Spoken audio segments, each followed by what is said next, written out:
दोस्तों, जब से एनपीसीआई ने अपडेट जारी करना शुरू किया है, तब से अक्सर कुछ ना कुछ अपडेट करते बंद नहीं हो रही है। एनपीसीआई के अपडेट से मुझे लगता है अब सीएसपी सेंटर को बंद करना ही पड़ेगा, क्योंकि अब सीएसपी सेंटर पहले जितना सरल नहीं रहा चलाने के लिए, क्योंकि अब कुछ ना कुछ रूल जारी करती जा रही है और जिससे काफ़ी लोग परेशान भी हो रहे हैं और सीएसपी संचालक वो भी परेशान हो रहा है, जो उसके कस्टमर है वो भी परेशान हो रहे हैं। एनपीसीआई के अपडेट में कितना बदलाव हो चुका है, दो साल में एनपीसीआई ने कितना बदलाव कर दिया गया है एपीएस संचालकों के लिए। और दोस्तों, इस वीडियो में आपको बहुत महत्वपूर्ण जानकारी मिलने वाली है, क्योंकि दोस्तों इस वीडियो में आपको पूरी एक एक बातें बताने वाला हूँ कि आपको सेंटर पे किस प्रकार से काम करना चाहिए और अपने सेंटर पे आप काम कर रहे हैं तो कौन कौन सी बैंक आप निकासी कर सकते हैं, कौन कौन सी बैंक है जिन्होंने अपना एपीएस सिस्टम डिसेबल कर दिया है, पूरी तरीके से बंद कर दिया। तो दोस्तों, वीडियो में आगे बढ़ने से पहले वीडियो को लाइक कर देना और चैनल पर नए हो चैनल को सब्सक्राइब कर देना। तो दोस्तों चलिए वीडियो को शुरू करते हैं और मैं आपको पूरी जानकारी बताऊंगा इस वीडियो में। तो वीडियो में आगे बढ़ने से पहले वीडियो को लाइक जरूर कर देना।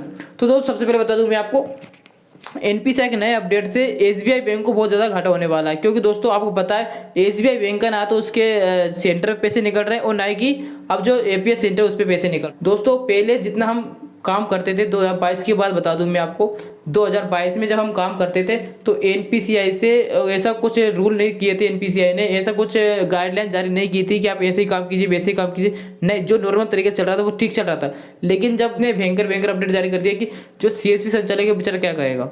दोस्तों जैसे बता दूं मैं आपको, 2022 में हम एनपीसीआई से यानी कि एपीएस से कितने पैसे कमा लेते थे, तो उस टाइम पे बताऊं मैं आपको, हम किसी भी कस्टमर से पैसे निकाल देते आराम से लगभग 40,000 रुपये उस बैंक से हम निकाल दिया करते, विड्रॉल कर दिया करते। हर बैंक से मैं बता रहा हूँ, जहाँ तक मुझे मालूम है, जैसे बैंक ऑफ इंडिया हुआ, बैंक ऑफ इंडिया हुआ, ग्रामीण बैंक हुआ, बैंक ऑफ बड़ौदा भी चलता था उस टाइम पे तो, और ऐसी बहुत सारी 2-3 बैंक है, यूको बैंक, दो ऐसी बैंक की थी जिनमें कम से कम मैंने 40,000 रुपये विड्रॉल लगाए एक टाइम पे, यानी कि 10 मिनट के अंदर 40,000 रुपये निकाल दिया करते थे।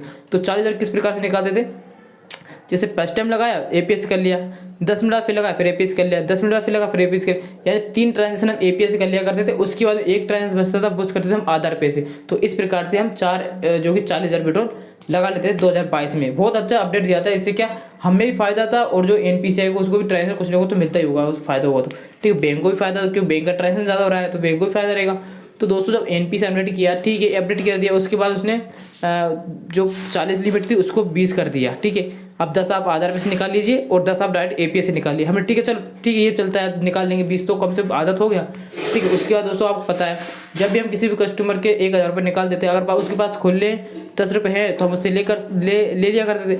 अगर उसके पास खुले नहीं है तो हम उससे डायरेक्ट बोलते थे आप हमें 10 रुपये दे दीजिए, या फिर हम आपके अकाउंट से डेबिट कर लेंगे 10 रुपये, तो हम डायरेक्ट उसके अकाउंट से डेबिट कर ले करते थे, ठीक है। वो तो उसके बाद में कस्टमर पैसे, मान लो किसी कस्टमर जरूरत पड़ेगी तो भी निकाल सकता, तो हमने उसके अकाउंट में 10 रुपये डेबिट कर लिया करते थे उससे पूछने के बाद। तो अब एनपीसीआई क्या लगा कि यार साले हो सकता है ये कस्टमर साथ फ्रॉड कर रहे हैं, तो 10 रुपये ऊपर निकाल रहे हैं, उनको जो एपीएस ने उसको डायरेक्ट बंद कर दिया, ठीक है। अब ऊपर 10 रुपये हम नहीं निकालेंगे, ठीक है, 10 रुपये ऊपर नहीं निकालेंगे, यही बात मान ली हमने यहाँ पे, तब भी हम काम करें, ठीक है, चलो आपने बोला वो हम वैसे कर रहे हैं, ठीक है। उसके बाद में उन्होंने लिमिट को और कम कर दिया।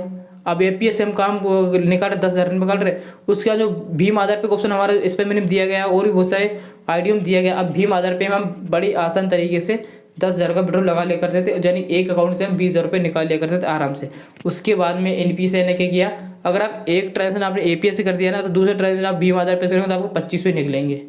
जी हाँ, तो अब 2500 निकलेंगे तो क्या कर सकते हैं यार, आप 2500 निकाल लीजिए या फिर आप 10,000 निकाल लीजिए। अगर आप एपीएस निकालें 10,000 निकाल पाएंगे, अगर आप भीम आधार पे करेंगे तो 2500 निकाल पाएंगे। ऐसा क्यों किया यार, ऐसा नहीं करना चाहिए था।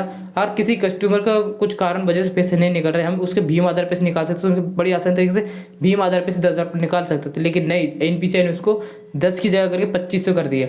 दोस्तों 2024 में इतना घटिया अपडेट दे रहा है एनपीसीआई कि अब जो एपीएस से काम करने वाले मुझे लगता है काम करने बंद कर देंगे। आप बताइए दोस्तों, ऐसे में जो बेचारा सीएसपी का जो सेंटर चला रहा है, वो उसका जो घर चला रहा है, वो किस उसी मध्य चला रहा है ना, जो सीएसपी सेंटर उसकी अर्निंग से घर चला रहा है ना, जो बेचारा काम उसी के मध्य काम कर रहा है, तो वो किस प्रकार से काम करेगा। अब एनपीसीआई में एपीएस में इतना इनकम तो है नहीं है, आप देख पा रहे हैं एनपीसीआई तो बस उनका रूल जारी करते जा रहे हैं और एपीएस में इतना इनकम नहीं है। इनकम कितना होगा ज़्यादा, 200, 300, 500 रुपये, इसके अलावा एपीएस में कुछ बचा नहीं है। अगर दोस्तों आप एपीएस का काम करना चालू कर रहे हो ना, तो दोस्तों मत करिए, क्योंकि उसमें कुछ बचा नहीं है। आप बहुत सारे बैंकों ने अपना जो कि अकाउंट डिसेबल कर दिया है, एपीएस सिस्टम डिसेबल कर दिया। आप देख सकते हैं, यहाँ पे मैं स्क्रीनशॉट लगा दूंगा आपको, यूनियन बैंक का, बैंक ऑफ इंडिया का, बहुत सारी बैंक हैं जिन्होंने अपना एपीएस सिस्टम बंद कर दिया, जैसे एसबीआई हुआ है, यूनियन बैंक हुआ, बैंक ऑफ इंडिया हुआ।